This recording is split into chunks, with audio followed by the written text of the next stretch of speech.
देख रहे हैं राष्ट्रवादी संदेश।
करेगा पूरा साथ निभावेगा, भादरा की जनता खातिर खड़े बीच में पावेगा, खड़े बीच में पावेगा।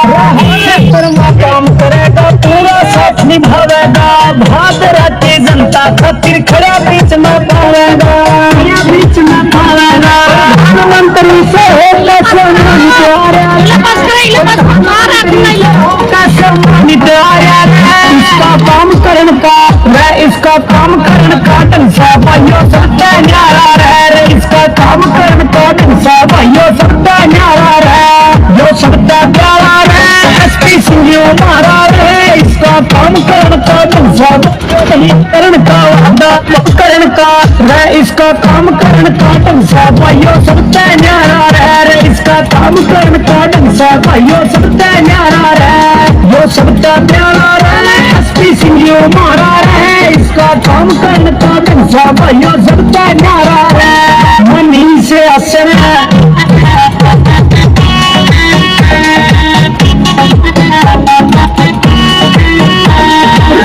करण के रूप से न्यारे काम करण का वादा है, बहादुरा को चुन बनाना अपना यही इरादा है, अपना यही इरादा है। काम करण के रूप में न्यारे काम करण का वादा है, बहादुरा को चुन बनाना अपना यही इरादा है, अपना यही इरादा है। किसानों और गरीबों का यो यही सहारा है, किसानों और गरीबों का यो यही सहारा। इसका काम करण का इसका काम करण का ढंग से भाइयों सबका न्यारा रहे, इसका काम करण का ढंग से भाइयों सबका न्यारा रहे, जो सबका प्यारा रहे। एसपी सिंह मारा रहे, इसका काम करण का ढंग से भाइयों सबका न्यारा रहे।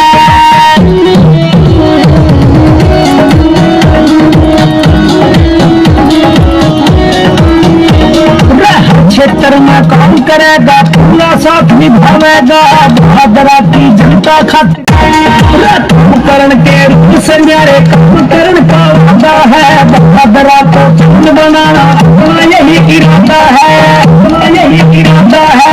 काम करण के रूप में न्यारे काम करण का वादा है, भादरा को चुन बनाना अपना यही इरादा है, अपना यही इरादा है। किसानों और गरीबों का यो यही सहारा, किसानों और गरीबों का यो यही सहारा। इसका काम करण का इसका काम करण का ढंग से भाइयों सबका न्यारा रहे, इसका काम करण का ढंग से भाइयों सबका न्यारा रहे, जो सबका प्यारा रहे। एसपी सिंह मारा रहे, इसका काम करण का ढंग से भाइयों सबका न्यारा रहे।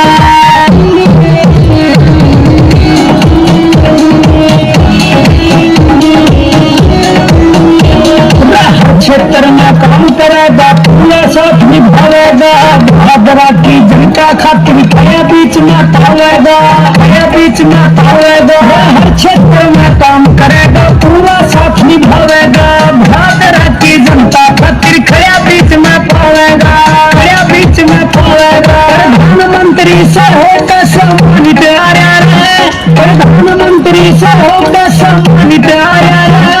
काम करण के रूप में न्यारे काम करण का वादा है, भादरा को चमन बनाना अपना यही इरादा है, अपना यही इरादा है। किसानों और गरीबों का भाइयों यही सहारा है। किसानों और गरीबों का ये यही सहारा इसका काम करने का है, इसका काम करने का तुमसे भाइयों सबसे न्यारा है, इसका काम करने का तुमसे भाइयों सबसे न्यारा है, ये सबसे प्यारा है एसपी सिंह ये हमारा है, इसका काम करने का तुमसे भाइयों सबसे न्यारा है।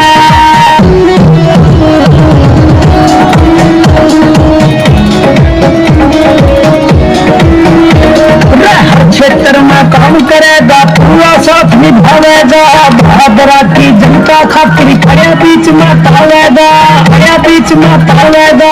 हर क्षेत्र में काम करेगा पूरा साथ निभावेगा, भादरा की जनता खातिर खड़े बीच में पावेगा, खड़े बीच में पावेगा। प्रधानमंत्री से होकर सम्मान प्यारा रहे, प्रधानमंत्री से होकर सम्मान प्यारा रहे, इसका काम करेगा इसका काम करने का तुमसे भाइयों सबसे न्यारा है, इसका काम करने का तुमसे भाइयों सबसे न्यारा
में पावेगा, बीच में पावेगा। प्रधानमंत्री से होकर सम्मानित आया, प्रधानमंत्री से होकर सम्मानित आया। इसका काम करता इसका काम करता दिल से भाइयों सुनता न्यारा है, इसका काम करता दिल से भाइयों सुनता न्यारा है, वो सुनता प्यारा है। एसपी सिंह यू है, इसका काम करता दिल से भाइयों सुनता न्यारा है।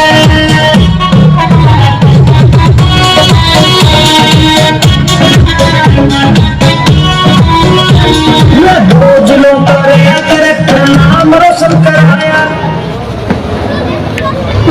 यहाँ को कचरे बनाई नहीं अमन नहीं करने तो नहीं हो जाएगी, सेव हो जाएगी। शेयर करती है, शेयर नंबर ले लेंगे, ठीक है। ऊपर बैठे जो भी बनाई नहीं, ठीक जल्दी आई 88 नंबर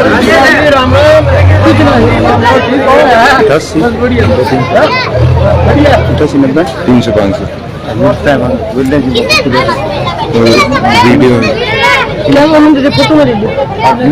हेलो, ठीक है।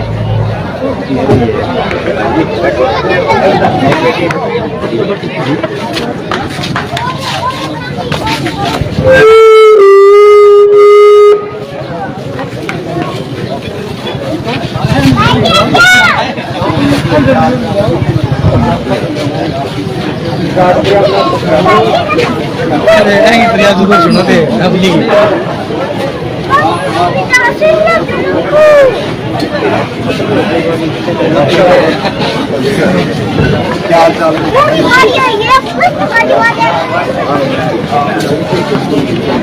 बहुत बहुत धन्यवाद आभार आपका।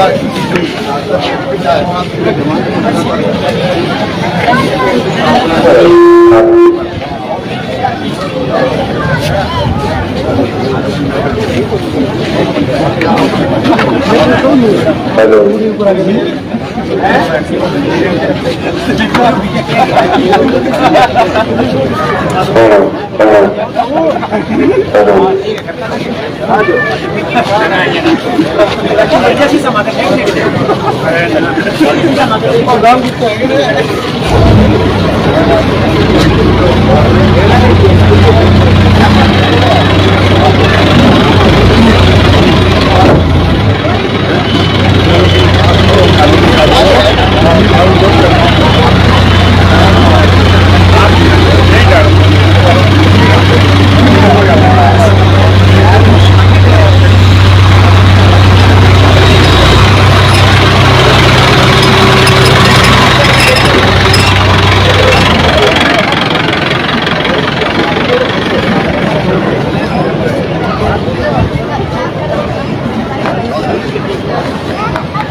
ठीक है भाई।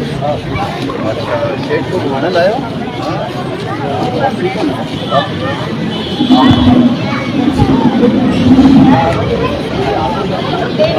सही बात है, जो सस्ती है वो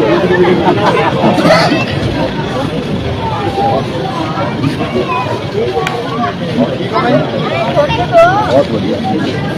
हाँ, सुरेश जी से पहले भी मिले थे हम। और ठीक हो? बहुत बढ़िया। हाँ,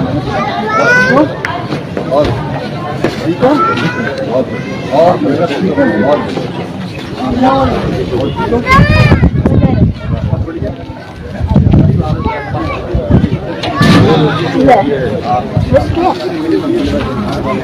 हाँ, नमस्कार। ये बैठी है नौजवानों की टोली, बढ़ते हुए नौजवान, बढ़ते हुए नौजवान।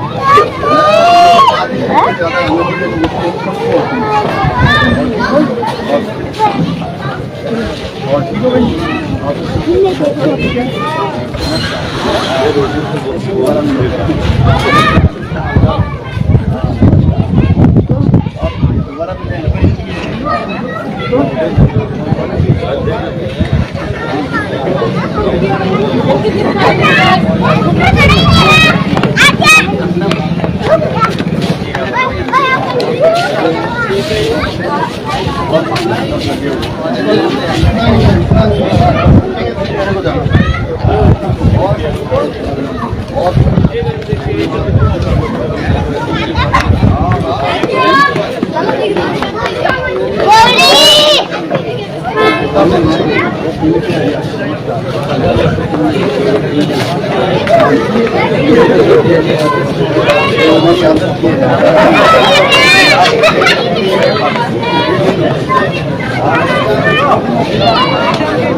जनता ये है हमारी क्या गड़बड़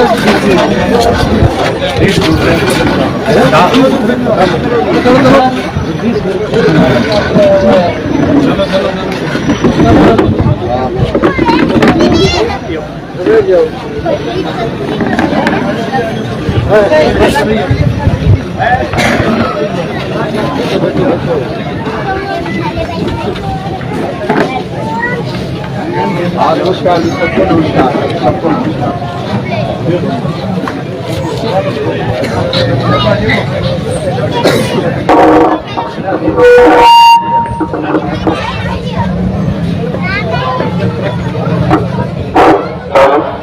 गड़बड़ है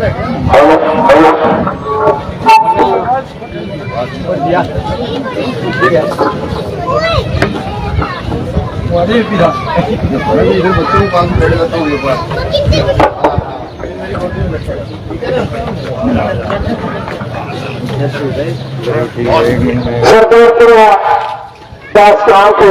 निवासियों, सबसे पहले जितनी बड़ी संख्या में आप क्लब साहब का स्वागत करने के लिए आप यहाँ पधारे हैं, इसके लिए मैं आपका हार्दिक अभिनंदन करता हूँ, आपका स्वागत करता हूँ।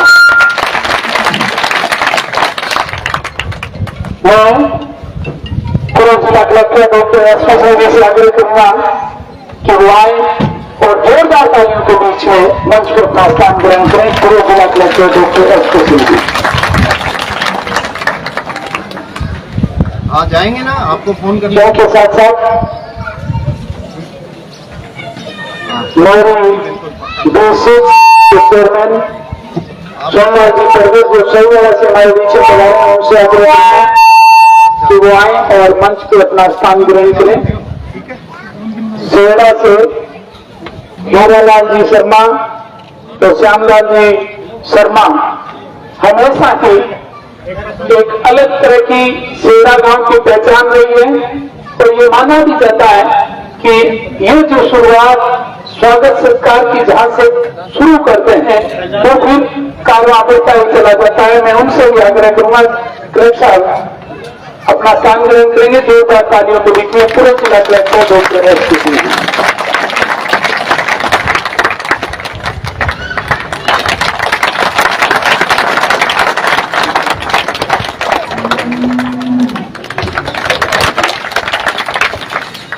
आओ बैठो, आओ इधर आ जाओ, इनके साथ साथ आओ हीरालाल जी इधर। युवा भामासा सुरेंद्र जी बेनीवाल जो सूरजपुरा से हमारे बीच में पधारे हैं, उनसे आग्रह करूंगा कि वो भी आए और अपना स्थान ग्रहण करें। पूर्व पंचायत समिति सदस्य धर्मपाल जी राज हमारे बीच में पधारे हैं, उनसे भी आग्रह करूंगा कि वो आए और मंच पर अपना स्थान ग्रहण करें। धर्मपाल जी और पूर्व पंचायत समिति सदस्य ठीक है, धर्मपाल जी देसवाल पूर्व सरपंच घाटी, उनसे भी मैं आग्रह करूंगा कि आप यहाँ आए और मंच पे अपना स्थान ग्रहण करें। धर्मपाल जी देसवाल पूर्व सरपंच। परमानंद जी गुरु जी से आग्रह करूंगा कि आप भी आए और अपना स्थान ग्रहण करें मंच पे। धर्मपाल जी देसवाल पूर्व सरपंच, जोरदार तालियों के साथ में उनका स्वागत।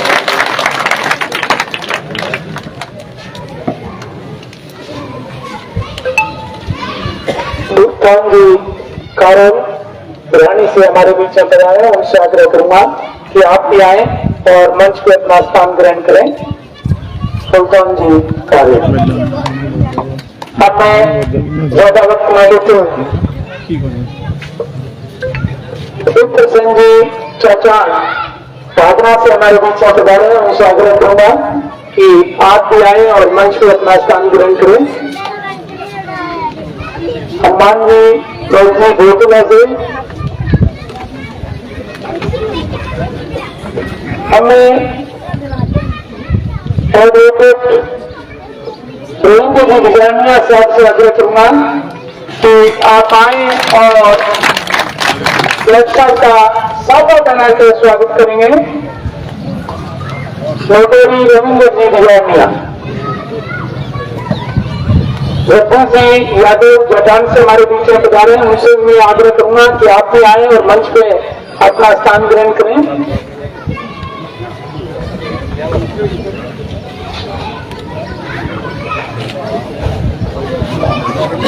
काफी लंबे समय से जुड़े हुए और एक अपने अलग झाग रखने वाले भगवान ऐसे रामस्वरूप जी से आज से आपसे मैं आग्रह करूंगा कि आप भी आए थोड़े तालियों के बीच में और अब मंच पर अपना स्थान ग्रहण करें। रामस्वरूप जी से कुर्सी ले लो, कुर्सी ले लो।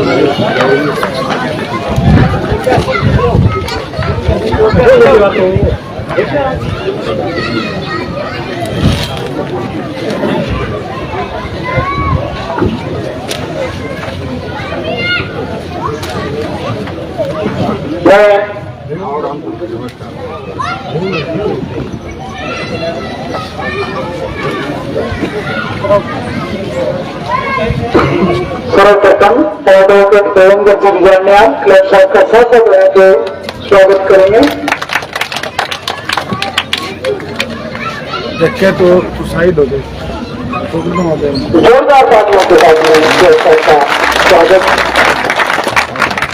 अब मैं स्वागत की इसी कड़ी में पुकार रहा हूँ बलदेवा स्वरूप जयसिंह जी बेनीवाल, आप आए और सुरक्षा का माला अर्पण कर स्वागत करें। बलदेवा स्वरूप जयसिंह जी बेनीवाल, जैसे जैसे मैं नाम पुकारता जा रहा हूँ आप आते जाएंगे और सुरक्षा का माला अर्पण कर स्वागत करते जाएंगे। होशियार सिंह जी बेनीवाल, भूल सिंह जी करवासरा,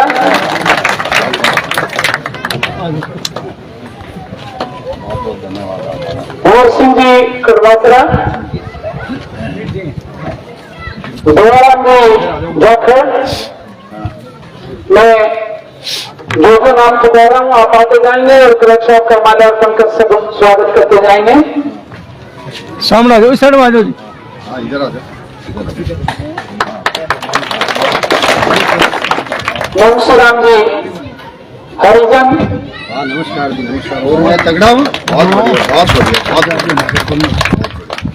सिंह जी पूर्णिया। हाँ नहीं बिल्कुल सब मिलके अच्छा करेंगे हम। ठीक हो? बढ़िया, बहुत बढ़िया, बहुत बढ़िया। नमस्कार। और ठीक हो? रमेश जी भोजी, आप भी क्लब साहब का साफा बना के स्वागत करेंगे। रमेश जी भोजी, आओ इधर आ जाओ, मैं नीचे आ जाता हूँ। नहीं इधर मुड़ो। हाँ हाँ ये आ जाएंगे नीचे मीडिया, आप ऊपर आओ। यूं कर लग रहा है, खेल में खड़े हैं, सामने खड़े, यहाँ खड़े होते सब ऊपर खड़े हो। हर आदमी अपना नहीं करे, करने दो ना।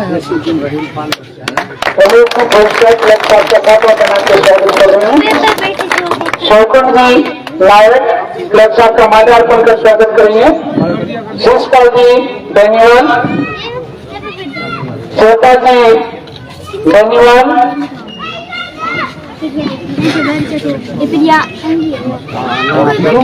सुरेंद्र जी बेनीवाल, दोनों बैठ जाओ। गौरव जी गोदेरा,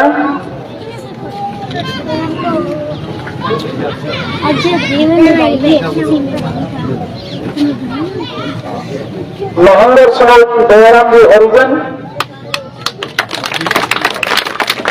मनोज सिंह बेनीवाल, श्यामराम करवात्रा, डॉक्टर शिषपाल जी भंगवाल,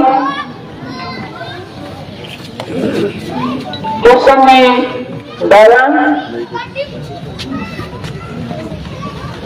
और ठीक हो? बहुत बढ़िया, बहुत राहुल सिंह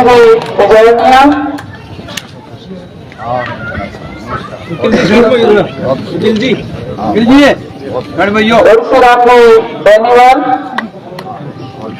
शुभराम जी नायक, जगदीश सुनोद सुल्तान जी बेनीवाल,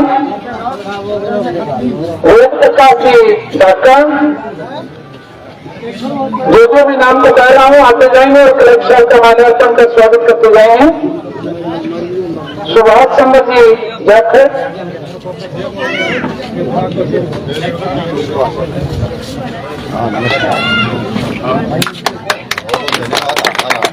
बद्री प्रसाद जी सोनिया, बढ़िया, सुनील सनोद धर्मपाल बेनीवाल,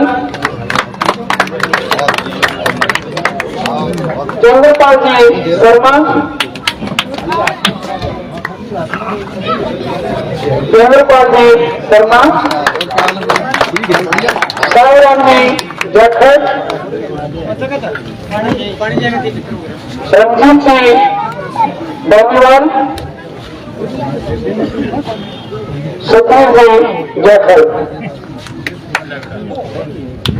मैं किसी का नाम भूलवश नहीं ले पाया हूं तो उसके लिए मैं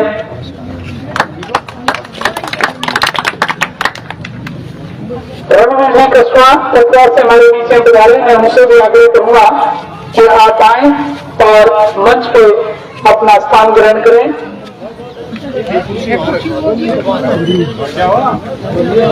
रणवीर जी कस्वा तत्वार से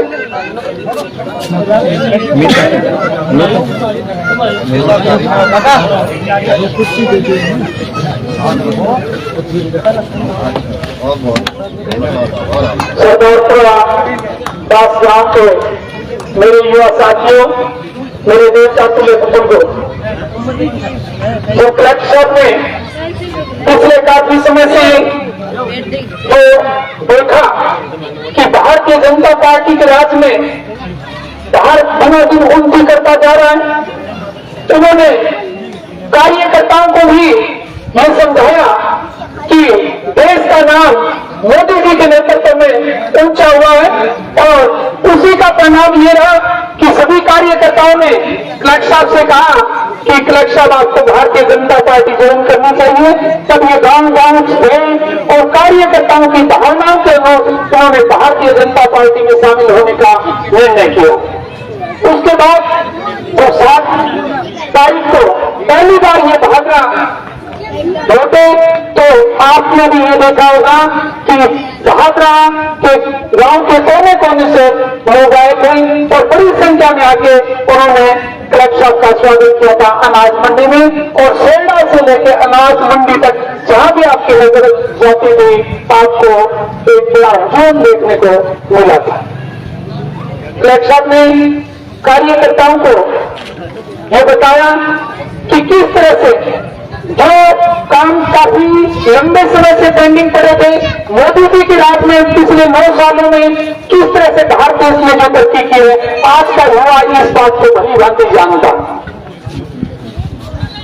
यही बात क्लर्क साहब की तो हम पीछे भी मीटिंग में आके गए थे, आपको बताते गए थे, ज्यादा आपको बताने की जरूरत नहीं है। और उन्होंने कार्यकर्ताओं को एक ही मंत्र दिया है कि हम मोदी जी के नेतृत्व में हमारा निशान कमल होगा और भादरा से हमारा प्रत्याशी भी कमल का निशान होगा, और निश्चित रूप से आप सबके आशीर्वाद से भादरा से भारतीय जनता पार्टी बहुत बड़े माध्यम से विजयी होकर उठेगी। और उन्होंने पार्टी को यह विश्वास दिलाया है कि हनुमानगढ़ जिले में भादरा को 1 नंबर पर जिताते रहेंगे।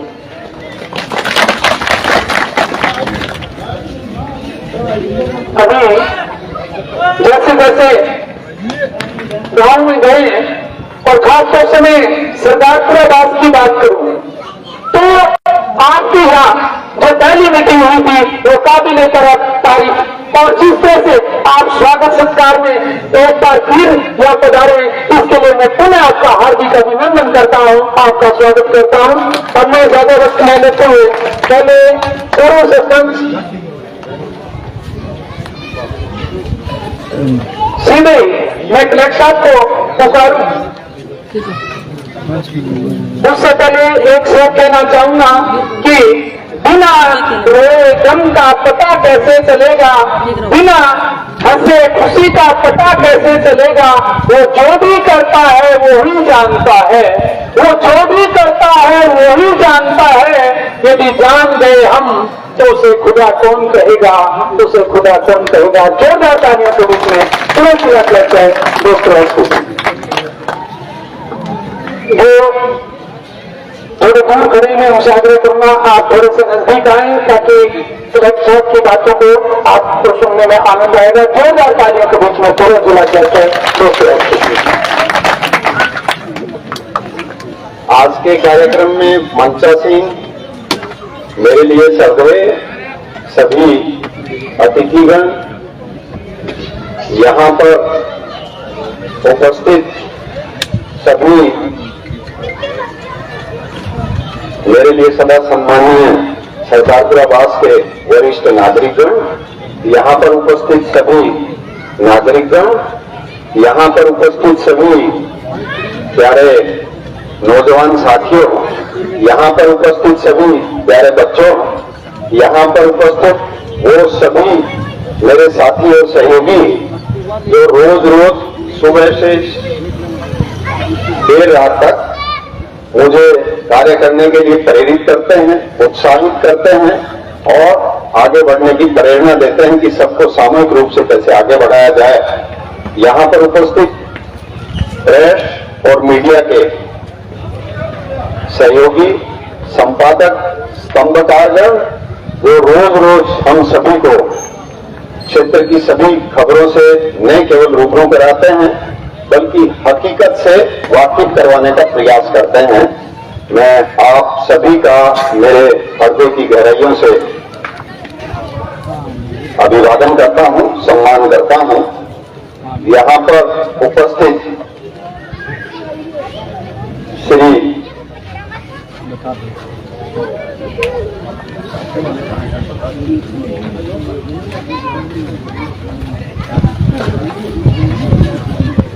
यहाँ पर उपस्थित श्री रविंद्र जी और श्री रमेश जी जिन्होंने मुझे साफा पहनाकर मेरा सम्मान किया, ये साथ साथ श्री बलदेवा जी, श्री होशियार सिंह जी, श्री वीर सिंह जी, श्री दयाराम जी जाखड़, श्री मुंशीराम जी, श्री कोहर सिंह जी पूनिया, श्री शोकरण जी, श्री शिषपाल जी बेनीवाल, श्री जयपाल जी बेनीवाल, श्री सुरेंद्र जी बेनीवाल, श्री कालूराम जी गोदारा, श्री महेंद्र जी, श्री जले सिंह जी बेनीवाल, श्री साबराम जी कड़वासरा, डॉक्टर शिषपाल जी, कृष्ण दारा जी, निहाल सिंह जी बिजारनिया जी, श्री गढ़सी राम जी बेनीवाल, श्री सुखराम जी, श्री जगदीश जी बेनीवाल, श्री वेद प्रकाश जी ढाका, श्री सुभाष चंद्र जी जाखड़,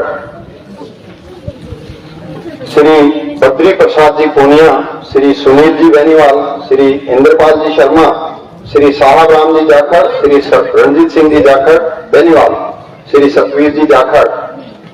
वो ये सभी मेरे कुछ सहयोगी हैं, कुछ मेरे से उम्र में बड़े हैं, कुछ छोटे भी हैं।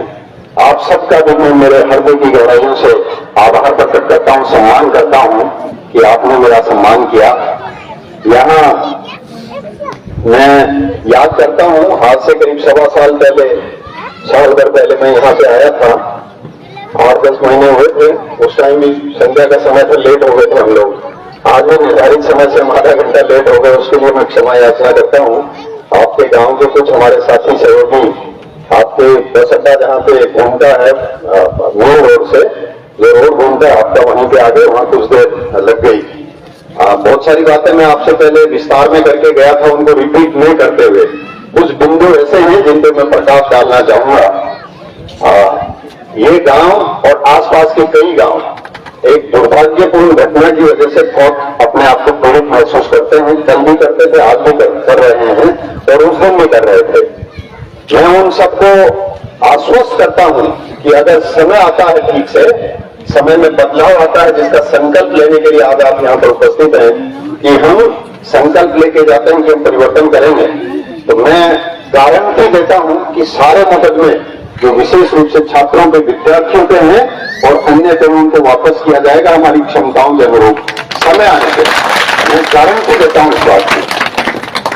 इस तरह की दुखद स्थिति कभी दोबारा उत्पन्न नहीं हो, इसके लिए भी हम लोगों को संकल्प लेना चाहिए।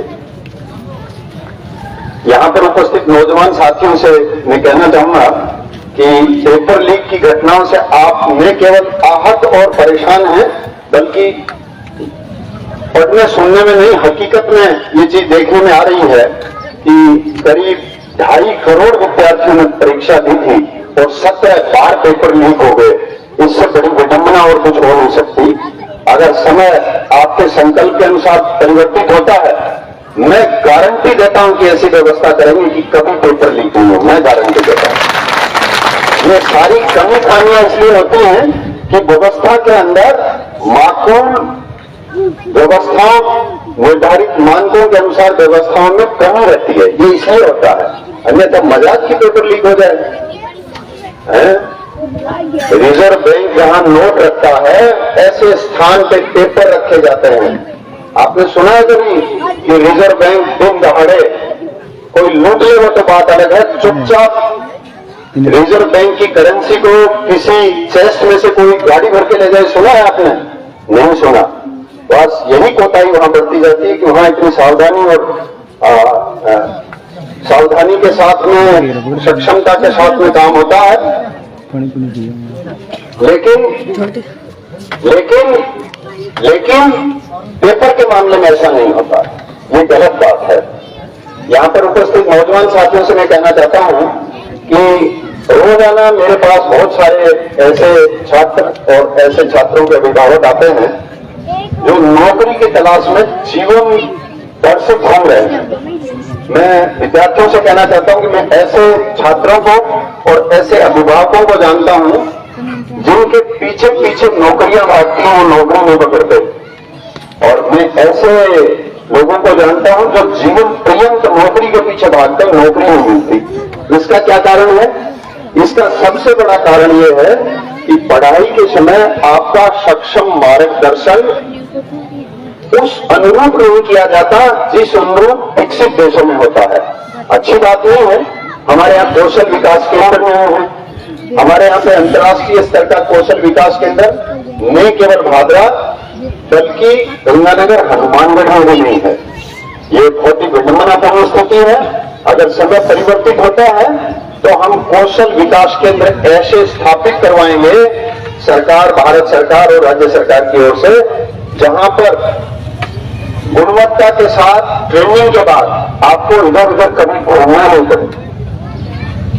मैं आप लोगों से निवेदन करना चाहता हूं कि पढ़ाई के समय आप लोग अगर समय रहते हुए अपने कैरियर निर्माण का निर्णय ले लेते हैं, जो एक दिन की बात नहीं है, एक सतत प्रक्रिया है, लगातार निरंतर होने वाली प्रक्रिया है, जिसमें कमी खामी रहती है, उसको दुरुस्त किया जाएगा। मैं पहले भी आपको बोल के गया था कि गांव के अंदर जो स्थिति है, लटकते हुए झूलते हुए तार आपने देखा होगा, नाली का पानी गली के अंदर इस तरह से जमा हो जाता है जैसे सावन के महीने के अंदर बहुत ज्यादा बरसात के बाद कीचड़ हो गया हो। और इस साल तो अभी सावन का महीना भी सूखा जा रहा है, क्योंकि प्रकृति पर निर्भर है, पानी की कमी है।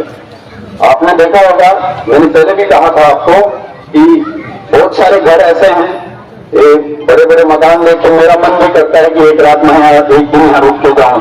बड़े लुभावने और अपूर्ण मकान है, अच्छी बात है, लेकिन कई सारे मकान ऐसे हैं जिनका पट्टा नहीं है। आप अपने पिताजी से, दादा दादी से पूछना जाके कि अपने घर का पट्टा है कि नहीं है। नियम और कायदा ये कहता है मकान बनने से पहले पट्टा बनेगा, फिर क्यों नहीं बना भाई? ये इस तरह की बहुत सारी चीजें हैं जो जिनमें व्यवस्था की कमी खामियों की वजह से हम रोज रोज उससे रूबरू होते हैं। बहुत सारे लोग ऐसे जिनका खाद्य सुरक्षा में नाम जोड़ना चाहिए पात्र हैं। कई बार उन्होंने फॉर्म भर दिया लेकिन आज तक नाम नहीं जुड़ा। अच्छी बात नहीं है।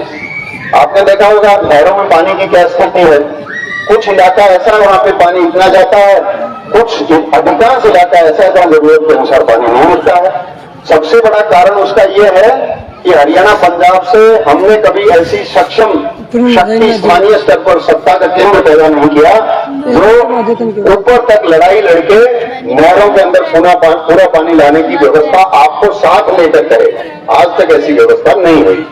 नहरी पानी के ऊपर दिल्ली के स्तर पर राष्ट्रीय ट्रिब्यूनल जो नदियों को पानी के बंटवारे का ट्रिब्यूनल है उसमें पानी पर रोक लगी हुई है, उसको हटाने की कोई बात नहीं करता। क्यों नहीं करता? ये बहुत ही महत्वपूर्ण प्रश्न है जिसका हर हालत में जवाब मिलना चाहिए। मैं आप लोगों से कहना चाहता हूं कि हम सब लोग, विशेष रूप से मैं नौजवानों से कहना चाहता हूं कि अगर आप पढ़ाई के समय एक इस तरह की कार्य प्रणाली अपने जीवन में अपना लें जिसमें अनुशासन हो, जिसमें संकल्प हो, जिसमें समता का भाव हो, जिसमें परिपूर्णता का भाव हो, जिसमें कर्मठता का भाव हो, जिसमें कार्य संपन्न करने और निष्पादन करने की क्षमता हो, अगर इस तरह की आपने प्रणाली अपना ली तो आपको कोई रोक नहीं सकता। अभिभावकों से भी मैं ये कहना चाहता हूं कि वो जमाना गया जब आप और हम पढ़ते थे, अब जमाना बदल गया। बदले जमाने के अनुसार बच्चों का ख्याल और बच्चों का मार्गदर्शन करना चाहिए ताकि समय रहते हुए ये अपने कार्य क्षेत्र के अंदर अपनी क्षमताओं के अनुरूप वो कार्य करना शुरू कर दें जिसकी आपको, मुझे और इनको जीवन में दरकार है। बदलते हुए समय और बदलते हुए परिवेश में जो व्यक्ति अपने आप में बदलाव नहीं लेकर आता है, बदलाव नहीं कर पाता है, वो जमाने का मुकाबला नहीं कर सकता। मैं नौजवानों से ये कहना चाहता हूं, कोई काम छोटा बड़ा नहीं होता। आपने देखा होगा कि कुछ लोग छोटे से काम शुरू करके और कहां तक चले गए। धीरू भाई अंबानी का नाम आपने सुना होगा। उनके बेटों का बिजनेस नहीं केवल भारत बल्कि दुनिया के अंदर सिर चढ़कर बोलता है। कैसे? धीरू भाई अंबानी 300 रुपए की नौकरी करते थे। मैं प्राइवेट सेक्टर की बात कर रहा हूं। परचून की दुकान से लेकर मल्टी डायमेंशन वाले जो मल्टी स्टोर है, उनकी एक ही कहानी है कि जिन लोगों ने पैशन के साथ मिशन के रूप में काम करना शुरू किया वो कभी फेल नहीं हुए, और जिन्होंने खाली एक पगडंडी पकड़ के रखी, बदलाव को आत्मसात नहीं किया, बदलाव का अनुसरण नहीं किया, बदलाव को मान्यता नहीं दी, वो लोग वहीं के वहीं रह गए जहां वो थे। मैं नौजवानों से कहना चाहता हूं कि सरकारी नौकरी के साथ साथ आप अन्य चीजों पर भी ध्यान दें। मैं नौजवानों से कहना चाहता हूं कि आप दिन प्रतिदिन देखते होंगे, कभी आपका मेडिकल होता है, उस टाइम कितनी जटिल प्रक्रिया से आपको गुजरना पड़ता है। कई बार सर्टिफिकेट बनाने के लिए 10 चक्कर लगाने पड़ते हैं, जबकि ई मित्र के माध्यम से ज्यादातर सर्टिफिकेट यहीं से अप्लाई करने के बाद में ऑटोमेटिकली बन जाने चाहिए। लेकिन कई बार ऐसी स्थिति आती है कि ये सब नहीं हो पाता। क्यों है? ये सारी चीजें वो हैं जो मेरा ये मानना है कि स्थानीय स्तर पर शक्तिशाली सत्ता का केंद्र, स्थानीय स्तर पर शक्तिशाली प्रशासन का केंद्र और स्थानीय स्तर पर शक्तिशाली समझ का केंद्र या तो पैदा नहीं हुआ या आप लोगों ने पैदा नहीं किया।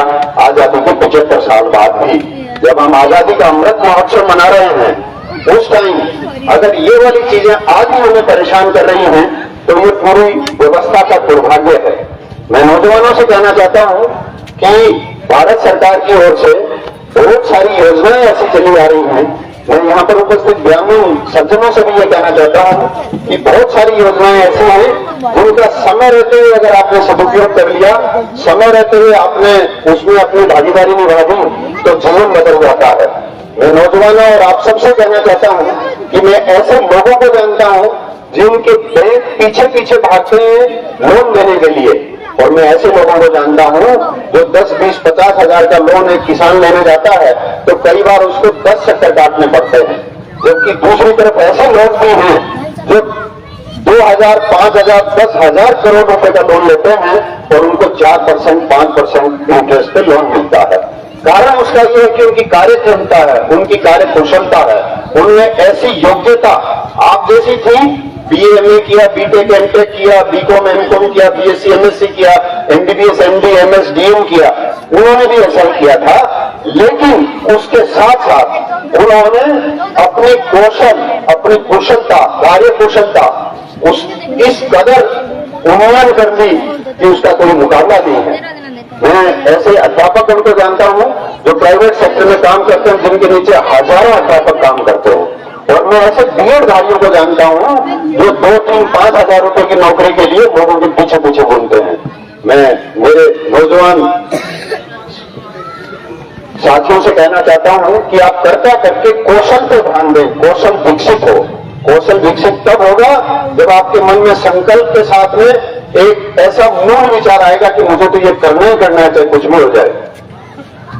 मैं किसान भाइयों से कहना चाहता हूं कि मोदी जी के राज में पिछले 9 साल में किसान और खेती बाड़ी के लिए क्या किया गया, मेरे ख्याल में आप सबको ध्यान है। सबसे पहले तो मैं कहता हूं, हमारे यहाँ पे एक जुमला चलता है कि मैंने प्रधानमंत्री फसल बीमा योजना का लाभ आपको दिलवा दिया। हमारे सब जगह चलता है, हमारे यहाँ सबसे ज्यादा चलता है। 199 विधानसभा क्षेत्र एक जैसा है और भादरा विधानसभा क्षेत्र एक अलग तरह का है। आपकी जानकारी के लिए प्रधानमंत्री जी की स्कीम है क्या, प्रधानमंत्री फसल बीमा योजना। इस योजना के तहत 1,33,000 करोड़ रुपए का बीमा राशि आपके खाते में डाली गई है, जिसमें हजारों करोड़ रुपए की बीमा राशि भादरा में डाली गई है। ये क्यों हुआ? क्योंकि उस आदमी की ऐसी सोच थी। मेरे ख्याल में आप में से किसी ने भी फसल बीमा नहीं मांगा होगा। 6,000 रुपया किसान के खाते में जाता है हर साल। मेरे ख्याल में किसी ने मांग नहीं की थी। मैं आप लोगों से निवेदन करना चाहता हूं कि सिंचाई से संबंधित जो योजनाएं हैं भारत सरकार की, ये डिग्गियों का निर्माण आदि जो हो रहा है, इसमें भारत सरकार का कंट्रीब्यूशन मैक्सिमम होता है। फव्वारा सिस्टम है, उसमें बहुत ज्यादा योगदान होता है। जो आदमी यूरिया और डीएपी बनाता है वो फैक्ट्री में हजारों करोड़ रुपए की चोरी करते थे उस जमाने में, लेकिन पिछले कुछ सालों से आपने देखा होगा नीम कोटेड यूरिया आ गई। दुनिया के अंदर आपके डीएपी का भाव है वो 5,000 से लेकर 8,000 तक का 50 किलो का है, जबकि हमारा भाव जो 8-9 साल पहले था लगभग उतना ही है। ये बहुत बड़ी बात है, बहुत बड़ी उपलब्धि है। ये किसान और कृषि के काम में भारत सरकार का सबसे बड़ा योगदान है। पानी के लिए जैसा मैंने आपसे निवेदन किया, कभी कोई सक्षमता के साथ इस तरह का कार्यक्रम ही नहीं चलाया जिसकी वजह से हम लोगों को पानी मिलता। अगर समय आता है तो उसका प्रयास किया जाएगा। बहुत बड़ा इलाका है हमारा शीतमुख नहर प्रणाली का, आपका अमर सिंह के नीचे आता है ज्यादातर। तो दोनों के अंदर एक बेसिक फर्क है। बेसिक फर्क क्या है? दोनों के अंदर एक साइड में मुर्दाबंदी, चकबंदी, बाराबंदी नहीं है, दूसरी तरफ है। एक तरफ बहुत ज्यादा पानी का मिसयूज होता है, दूसरी तरफ पानी की कमी रहती है। दोनों तरफ मारामारी है। सबसे बड़ा कारण यह है कि निर्धारित मात्रा का पानी न तो अमर सिंह में आता है न सिद्धमुख में आता है। ये सबसे बड़ी कमी खामी है। जबकि अगर ठीक से योजना बनाकर काम करते, मैंने देखा बड़ा दर्द होता है, बड़े तकलीफ की बात है कि बरसात के मौसम में हजारों क्यूसेक पानी फ्लो करते हैं। बरसात के मौसम में जब पानी की नहरों में जरूरत नहीं होती है। हमने देखा था रामगढ़ में एक बार धरना लगा था, हमारे भरवाना खचवाना के साथी बहुत वहां जाया करते थे। उस टाइम हमारा सबसे बड़ा इश्यू ये था कि बरसात के मौसम में आपने पानी क्यों ड्रॉ किया? अरे पानी के लिए प्लान होना चाहिए, उस प्लानिंग में किसान और किसान का बेटा होना चाहिए, उस प्लानिंग के अंदर खेती करने वाला खेती और मजदूर होना चाहिए, उस प्लानिंग के अंदर कृषक कल्याण समितियां आनी चाहिए। वो तय करें। हमारे यहाँ पे एडीएम, एसडीएम, एमएलए बैठ के तय कर देते हैं, अच्छी बात नहीं है। मैं कहता हूं उनको भी बैठाएं, लेकिन उनकी प्रतिनिधियों को बैठाएं कि आपको बरसात के मौसम में पानी चाहिए कि नहीं चाहिए। बरसात के मौसम में पानी की, जब बरसात का पानी आता है तो नहरों की जरूरत नहीं है। अगर उस टाइम कमी कट कर दें, हम लेना बंद कर दें और वही पानी हम बाद में ले, आप जुलाई अगस्त के महीने में लेते, तो निश्चित रूप से खेती के लिए भी अच्छा पानी मिलता।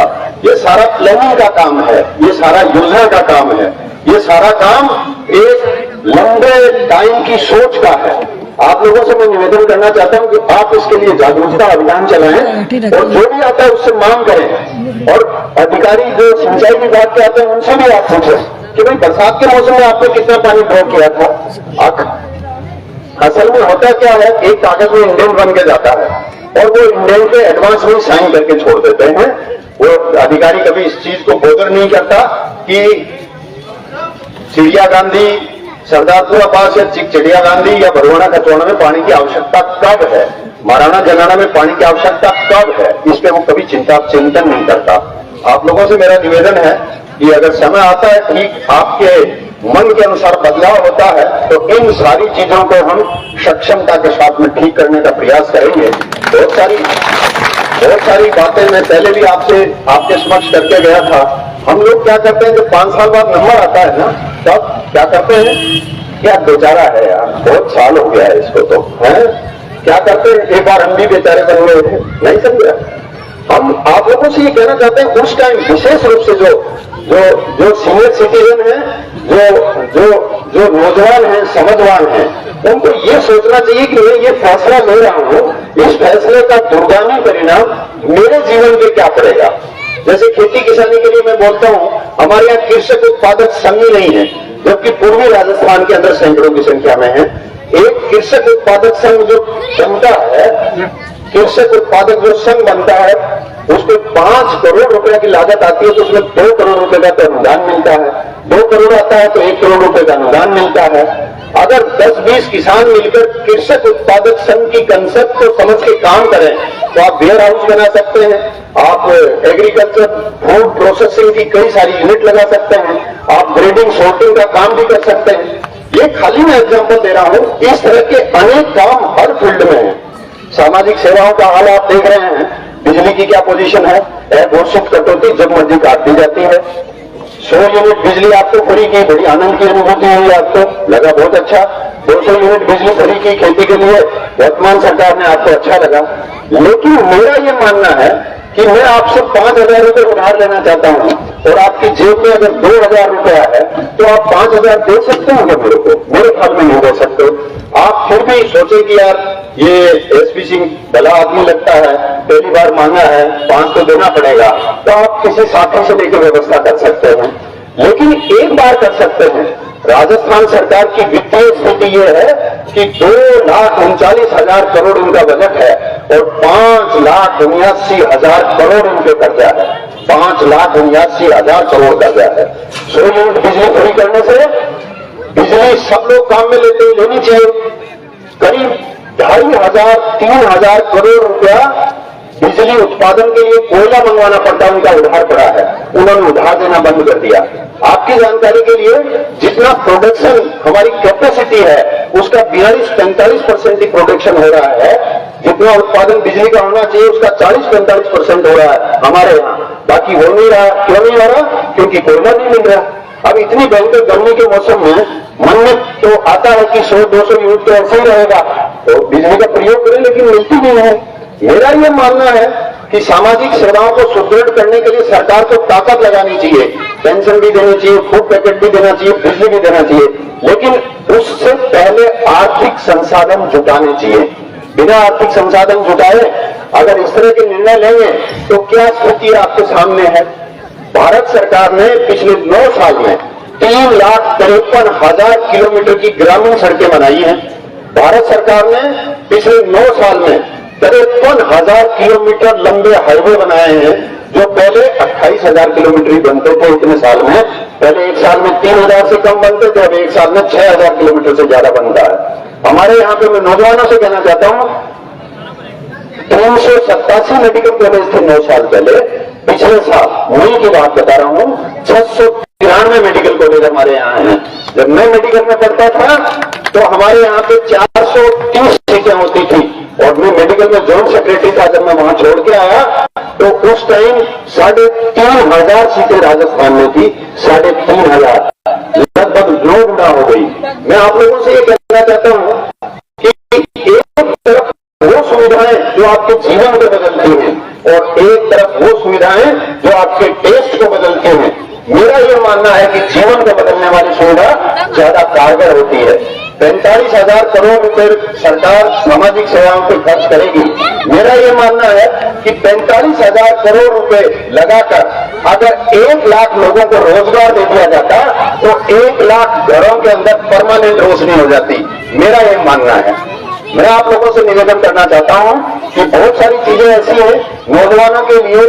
1,42,000 1,42,00,000 1,42,00,000 कौशल विकास केंद्र पैदा किए हैं। मैं नौजवानों और आप सबसे कहना चाहता हूं कि मोदी जी के सक्षम नेतृत्व में 80 करोड़ लोगों को निःशुल्क राशन दिया जा रहा है। मोदी जी के सक्षम नेतृत्व में 4 करोड़ नए पक्के मकान बनाए गए हैं 9 साल में। मोदी जी के सक्षम नेतृत्व में 11 करोड़ 72 लाख शौचालयों का निर्माण किया गया है 9 साल में, पिछले 9 साल में। मोदी जी के सक्षम नेतृत्व में मुझे अच्छे से ध्यान है, जब मैं डॉक्टर बनने के बाद में नौकरी पे गया, गैस की व्यवस्था की तो कितना मुश्किल था, जबकि आपके गांव में छोटा सा गांव है। मेरा ये मानना है कि सैकड़ों की संख्या में गैस कनेक्शन निःशुल्क दिए गए हैं और पिछले 9 साल के अंदर आपकी जानकारी के लिए 9,60,000 गैस कनेक्शन निःशुल्क दिए गए हैं। आप लोगों को जानकर यह हर्ष होगा नौजवानों को कि पिछले 9 साल में 7 IIT और 7 IIM नए खुले हैं। आपकी जानकारी के लिए हमारे यहाँ पे 8 अखिल भारतीय आयुर्विज्ञान संस्थान थे जो पिछले मई में बढ़कर 23 हो गए। पिछले 9 साल में 15 नए खुल गए। आपकी जानकारी के लिए वंदे भारत ट्रेन रेलगाड़ियों का नाम सुना होगा आपने। वंदे भारत ट्रेन अगर भादरा से आपको जयपुर जाना हो और आने वाले समय में अगर वो चालू हो जाए हमारे यहाँ, तो अभी आपको 9-10 घंटे लगते हैं जाने में और वो आने के बाद में 4 घंटा 20 मिनट लगेगा। ये होता है विकास। मैं आप लोगों से निवेदन करना चाहता हूं कि 5 साल बाद जब समय आता है तो बेचारे की धारणा दिमाग में नहीं लेके आए। मेरा ये मानना है कि आपका, परिवार का, समाज का और समूचे राष्ट्र के विकास के लिए मुझे जो निर्णय ले रहा हूं, मैं जो निर्णय ले रहा हूं, वो काम आएगा कि नहीं आएगा, मेरे हिसाब से वो वाला सोच रखना चाहिए। मेरा ये मानना है और मेरा दृढ़ विश्वास और संकल्प है कि कमल का फूल का निशान और मोदी जी का सक्षम नेतृत्व इस देश को दुनिया के अंदर सबसे ऊंचे स्थान पर लेके जाएगा। आप लोगों से मैं निवेदन करना चाहता हूं, कि समय आने पर जब आप फैसले की घड़ी आए तब उस बारे में आप जरूर विचार करना। मैंने जो आपके सामने विचार रखे हैं वो तथ्यों के ऊपर आधारित है, वो रिकॉर्ड के अनुसार है, जो फैक्ट है, जो गवर्नमेंट का डाटा है वो मैंने आपको बताया है। आप इसको चाहें तो चेक कर सकते हैं। मैं कुछ जिलों में जिला कलेक्टर था, लोगों का जीवन इस कदर बदला, कभी उन्हें जाने का मौका मिले तो आप पता करना। मैं आपके जिले के अंदर चिकित्सा अधिकारी था, पुलिस चिकित्सा अधिकारी था। आप उल्लू वाला कभी जाएं तो आप पता करना कि वहां कैसा काम था। आप बीकानेर कभी जाएं तो पता करना कैसा काम था। मैं सर्विलेंस मेडिकल ऑफिसर था WHO का, वर्ल्ड हेल्थ ऑर्गेनाइजेशन का। मेरे पास 5 जिले थे, गंगानगर, हनुमानगढ़, बीकानेर, चूरू, नागौर। मैं 5 जिलों का सर्विलेंस ऑफिसर था। आप कभी पता करना WHO की वेबसाइट पे जाके कि उसमें मैंने क्या काम किया। मैं आपके जिले का CMHO रहा था, मुख्य चिकित्सा स्वास्थ्य अधिकारी था, तब मैंने क्या काम किया विस्तार में मैं पिछली बार आपको बताते गया था। और आज जिले में क्या काम हो रहा है वो भी आप पता करना। मैं आप लोगों से निवेदन करना चाहता हूं कि रोज रोज की समस्याएं, चाहे वो पानी की हो, चाहे बिजली की हो, चाहे नाली की हो, चाहे वो रास्ते की हो, खेतों के बंटवारे की हो, अंतकाल दर्ज करने की हो या राशन की हो, तहसील के अंदर, SDM के अंदर ऑफिस में जब लोग जाते हैं तो बड़े उत्साह के साथ, उमंग के साथ जाते हैं और जब वो निकलते हैं तो मुंह लटके हुए होते हैं। मैं ये चाहता हूं कि वो लटके हुए नहीं, मुस्कुराते हुए बाहर आए। अगर समय आता है, मैं गारंटी देता हूं ये सारी चीजें मैं सुनिश्चित करूंगा, मैं गारंटी देता हूं। अगर मैं नौजवानों से ये कहना चाहता हूं और आप सभी से कहना चाहता हूं कि मेरी वजह से आपको जीवन में कभी उड़ाना नहीं आएगा, मेरी वजह से मैं गारंटी देता हूं इस बात की। आप लोगों ने इतनी बड़ी संख्या में आके हम लोगों का मान मनोबल बढ़ाया, हम लोगों का सामर्थ्य बढ़ाया, हम लोगों को उत्साह के साथ में सुनने का आपने करेज रखा, उसके लिए मैं आपका आभार प्रकट करता हूं। और ये हमारा खेती आधारित इलाका है, नौजवान नौकरी विहीन है, मैं अच्छे से जानता हूं इसका क्या हो सकता है। और बाकी बहुत सारी चीजें और हैं, शाम का टाइम भी हो गया आपका खाने का भी, और कुछ दूसरा टाइम भी हो रहा है, ठीक है ना। बीच में एक झलक आई थी छोटी सी, कोई बात नहीं, चलता रहता है, जीवन का हिस्सा है। आपको अगर मेरी बात अच्छी लगी तो मैं आप लोगों से निवेदन करना चाहूंगा कि 1-2 जने को और बता देना मौका मिले तो। और मेरी बात अगर आपको अच्छी नहीं लगी, तो मैं आप लोगों से विनती करना चाहूंगा कि इस लंबे चौड़े खुले मैदान पर मेरी अच्छे नहीं लगने वाली बात नहीं छोड़ जाना। क्योंकि मेरी अच्छी नहीं लगने वाली बात अगर आप साथ ले गए तो ये भी मैं गारंटी देता हूं कि आज रात को नींद नहीं आएगी आपको, ये भी मैं गारंटी देता हूं। बहुत बहुत धन्यवाद, आभार आपका, और मैं उम्मीद करता हूं कि हम इसी तरह से मिलते रहेंगे। आपका हौसला अफजाई और उत्साहवर्धन का जो काम है मैं जीवन पर्यंत याद रखूंगा। बहुत बहुत धन्यवाद, आभार आपका। अगर आपका कोई प्रश्न हो इस माइक पे तो अभी मेरा जो आपने स्वागत किया उससे सवाल मैं आपका स्वागत करता हूं, और मेरा एक नंबर है 94-143 28-521 9414328521 94-143 पे आप मुझे मैसेज कर सकते हैं। आपकी कोई समस्या हो तो व्हाट्सएप कर सकते हैं, फोन भी कर सकते हैं। आधी रात को भी अगर आप फोन करेंगे कभी टेस्ट करके देखना, मैं खुद उठाता हूं। बहुत बहुत धन्यवाद, आभार आपका।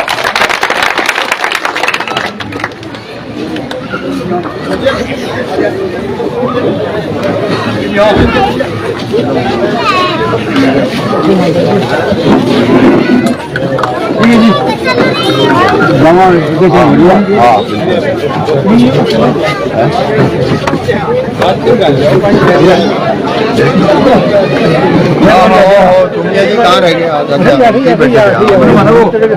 हाँ नहीं, सही बात है, नहीं चलता है। मेरा मोबाइल भारत का है। हाँ नहीं बिल्कुल करो, आगे बढ़ाओ, मिलकर जब मर्जी आओ। हाँ ठीक है, आप संभालना, मैं लेट हो गया, मेरे को भी याद आता है, बोल देंगे क्या बात करते हैं आप, आप और सब बढ़िया, बहुत बढ़िया, मिलेंगे। ठीक है चोटिया जी, ठीक है कुमारी जी, ठीक है। हाँ वो कहाँ है? राजेंद्र जी कहाँ गए?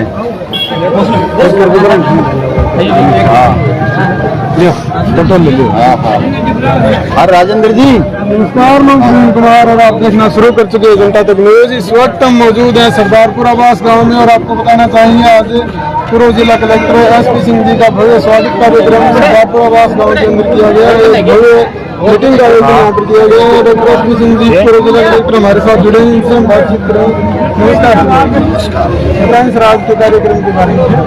आप देखिए, ये भारतीय जनता पार्टी और मोदी जी के 9 साल के सुशासन की जो उपलब्धियां हैं, उनसे आम आदमी को न केवल रूबरू करवा रहे हैं, बल्कि हम चाहते हैं कि उन उपलब्धियों की भागीदार बनने से अगर कोई छूटा हुआ है तो उसको इससे जोड़ा जाएगा।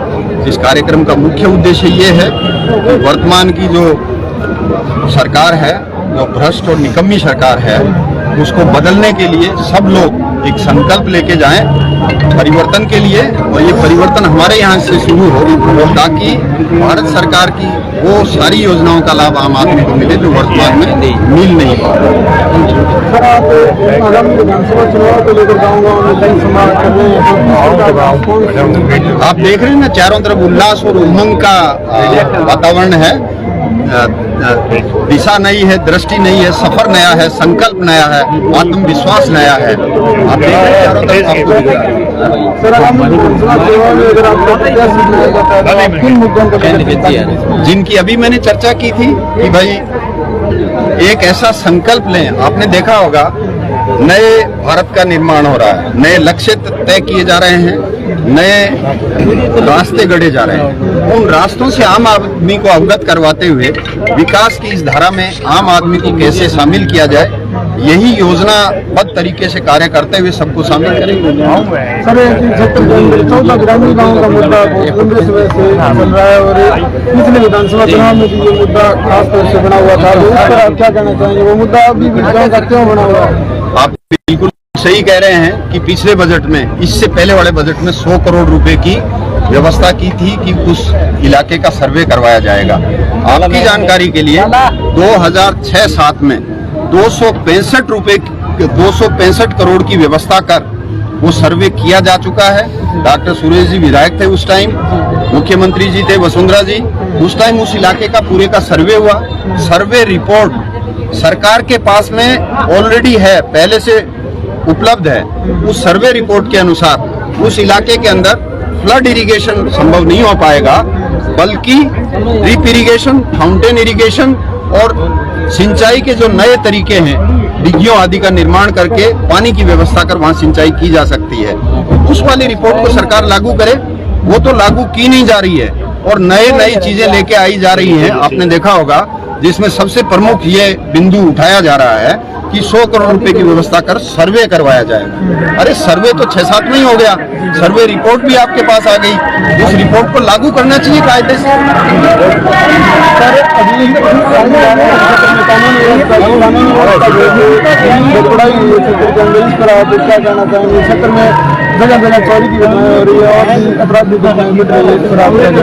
देखिए, पूरा शासन प्रशासन एक आदमी की मुट्ठी में बंद हो रहा है। मेरा ये मानना है, पटवारी अपना काम करे, तहसीलदार अपना काम करे, एसडीएम अपना काम करे, सिपाही अपना काम करे, एसएचओ अपना काम करे, अध्यापक अपना काम करे, सरकारी अमला नियमों के अनुसार काम करे, तो इस तरह की कुव्यवस्था हो ही नहीं सकती। बहुत ही बुरी स्थिति है और जब तक एक आदमी के गुलाम बनकर रहेगा प्रशासन, तब तक आम जनता को फायदा नहीं हो सकता। जब से आप बीजेपी के अंदर आए हैं, पूर्व विधायक संजीव बेनीवाल के समर्थक जो है आपकी आलोचना कर रहे हैं, आपको नीचा दिखाने की कोशिश की जा रही है और आपके समर्थक जो है उन पर आरोप प्रत्यारोप लगातार सोशल मीडिया के माध्यम से आ रहे हैं। तो इसके माध्यम से ये कहा जा रहा है कि क्षेत्र में के अंदर गुटबाजी अभी शुरू हो गई है, इस पर आप क्या कहना है? मेरी ओर से कोई गुटबाजी नहीं है। मोदी जी के नेतृत्व को और ज्यादा सक्षम बनाने के लिए पूरी जी जान से हमारा कार्यकर्ता काम कर रहा है। सर, अगर आपको प्रत्याशी बनाया जाता है तो तमाम जो अन्य बीजेपी के पदाधिकारी है भादरा में, क्या आप उनको साथ लेकर आने में सक्षम हैं? निश्चित रूप से बीजेपी एक ऐसी पार्टी है जो अंतर्राष्ट्रीय लेवल पे दुनिया की 1 नंबर की पार्टी है, जिसमें 5 अरब 6 अरब के करीब कार्यकर्ता और जिनके सदस्य हैं, उसमें हमारे भादरा में भी हजारों की संख्या में है। सब मिलकर काम करेंगे, सब मिलकर काम करेंगे। हमारा मेन उद्देश्य है भ्रष्ट और निकम्मी राजस्थान सरकार को हटाना और मोदी जी के नेतृत्व को और ज्यादा सक्षम बनाना, ताकि अंतर्राष्ट्रीय लेवल पे भारत की वो तूती बोले जो आज से 2000-1500 साल पहले बोलते। सर, आप भादरावासियों को मैं यही देना चाहता हूँ, ये आपके माध्यम से सबको ये कहना चाहता हूँ कि भावनाओं में बहकर काम नहीं करें। एक योजनाबद्ध तरीके से, एक संकल्प के साथ, एक अच्छी प्रतिस्पर्धा के साथ काम करें, न कि प्रतिशोध की भावना रखें और एक दूसरे को सहयोग करें, एक दूसरे को आगे बढ़ाने में मदद करें, न कि व्यक्ति विशेष पे ध्यान दें। सब मिलकर भारतीय जनता पार्टी और कमल के फूल के निशान को याद रखते हुए 2023 में राजस्थान से इस सरकार को विदा करें और 2024 में मोदी जी को उन्हें तीसरी बार प्रधानमंत्री का पद दिलाते हुए दुनिया के अंदर देश का नाम रोशन करें। धन्यवाद। अच्छा, एक सवाल और है, गत 2 दिन पहले जो भिवानी के अंदर एक निंदनीय प्रकरण हुआ, रात के समय 3 बजे आंसू गैस गोले और लाठीचार्ज किया गया, आपने एक जिला संभाला है, आज तक ऐसा कोई प्रकरण आपके शासनकाल में आया, आपके जो प्रशासक टाइम के दौरान आया है, क्या कहना चाहेंगे सर? भाई, मैं तो सबको साथ लेके काम करता था, जहाँ जहाँ मैं जिला कलेक्टर रहा या जहाँ जहाँ मैं प्रशासनिक पदों पे रहा। मैं काम इस तरह से करता था कि पानी की टंकी पे चढ़ना तो बहुत बड़ी बात है, मैं तो दीवार पे भी नहीं चढ़ने देता। जो रात के 3 बजे जो घटना घटी, शासन प्रशासन की व्यवस्था, वर्तमान जनप्रतिनिधि की व्यवस्था, क्या वो सही था या वो जरूरी थी डॉक्टर साहब आपकी नजर में? मेरे हिसाब से वो निंदनीय घटना थी, उसकी जितनी निंदा की जाए कम है, बहुत गलत है। किसान और किसानी के मुद्दे को लेकर अगर कोई भी आंदोलन करता है तो उसको समर्थन देना चाहिए, समर्थन करना चाहिए। एक क्वेश्चन पर्सनली है सर, अगर आप उसकी जगह प्रशासक अधिकारी होते तो आप क्या करते सर?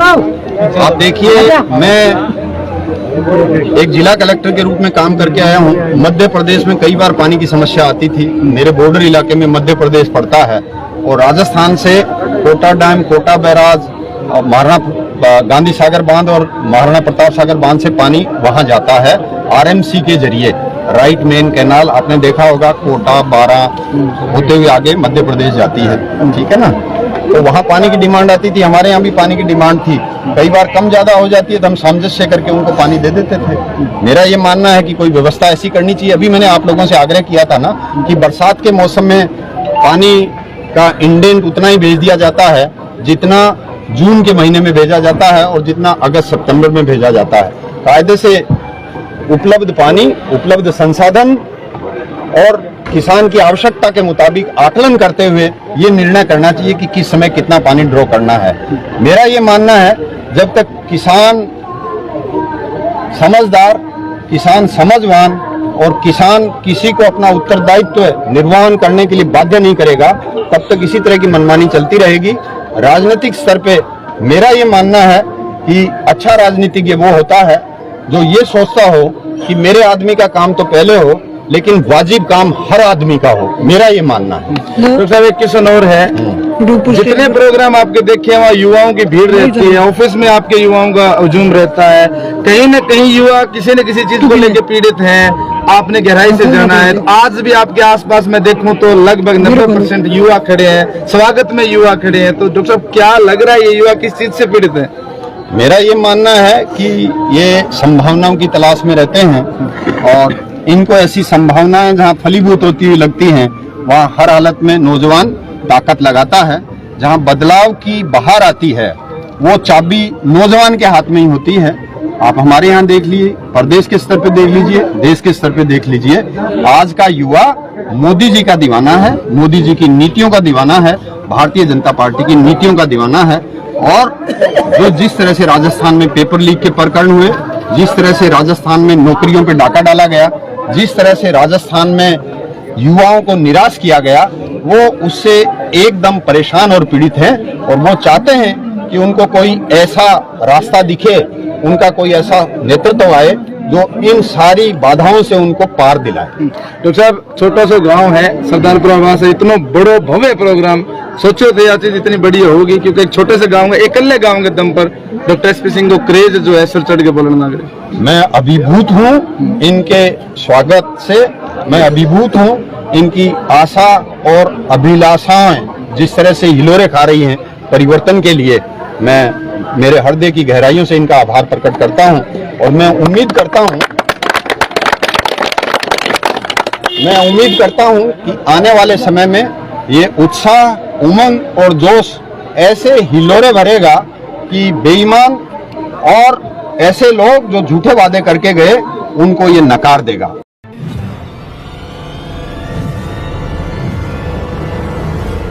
हमारा वीडियो आपको अच्छा लगे तो सब्सक्राइब करें, बेल आइकन दबाएं और लाइक करें।